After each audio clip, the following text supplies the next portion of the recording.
Thanks for deciding to watch my presentation. This work was carried out with two students who were enrolled in a graduate course on learning and cognition in education. I've been refining personally authentic online learning since 2008. Let me show you GenAI's quantum leap in this approach. Most agree about the value of so-called authentic learning experiences. This National Academy report pointed out that professional authenticity can be unwelcoming, particularly for students from non-professional families. They argued instead for personally authentic experiences that build on students' cultural assets. Adam Maxwell, who's now at IUI, led the development of this course in 2024. I added the fifth study guide called Relating Course Content Using Personal Authenticity. Let me show you how student Ty Barth used it to master some really challenging course content. The module first explains productive engagement. The late Randy Engel's situative theory of productive disciplinary engagement argues that students should problematize content from their own personal perspective. Doing so forms many personally authentic connections with content. Engel's theory of expansive framing further argues that students should be positioned as authors of these connections. Doing so leads to generative learning that is more likely to transfer to future educational, personal, professional, and cultural contexts. This is consistent with culturally relevant and culturally sustaining pedagogy. The overview slide introduces the three phases. First, engage personally on your own. Second, compare your engagement with GenAI's personalized engagement. Third, formatively assess and test yourself with GenAI. This is how Ty introduced himself in this online class. This is the same persona that Ty provided to ChatGPT 4 Omni to support personally authentic engagement.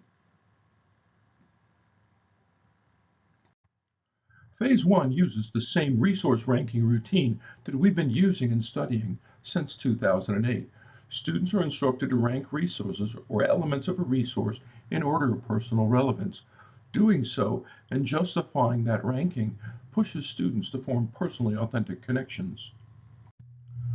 One of the most challenging assignments in this course has students rank the personal relevance of the 5 explanations of expansive framing from Randy Engel's 2012 article.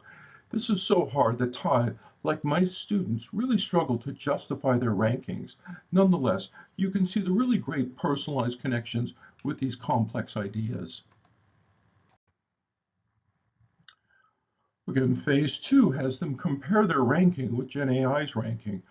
Again, in our case, students just use the persona that they provided. I will say that in the version that Ty used in class, this section was shortened quite a bit.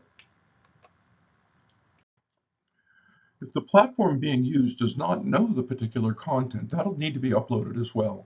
We caution students against uploading copyrighted material to non-IU platforms. I assume that if they use MS Copilot or ChatGPT-U, it's okay, but I'm still looking into that. Here you can see the truncated output from ChatGPT 4 Omni. ChatGPT went well beyond Ty's work, justifying the rankings and providing some really interesting personally authentic examples. The prior ranking activity prepared Ty to easily make sense of this information, saving many hours of struggle. This is really part of this quantum leap, is this ability to create these connections and learn from them.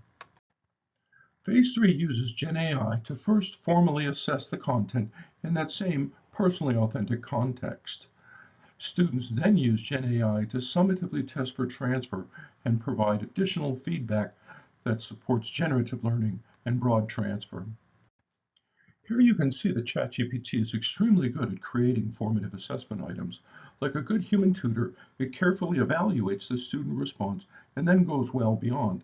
The act of generating a response prepared Ty to easily make sense of the detailed explanation. I've been teaching educators for years how to align summative items by making them different enough from the formative items to test for transfer, but similar enough to motivate students to engage with them. ChatGPT is far better than most humans and far faster than any human in doing this. For this example, Ty deliberately chose a wrong answer. Part of GenAI's quantum leap is its ability to generate so-called best answer item with partially correct foils. This usually requires professional item writing experience and deep subject knowledge. Carefully reviewing the explanations of each response is almost certain to support file transfer. See how the feedback distinguishes between partially correct and incorrect.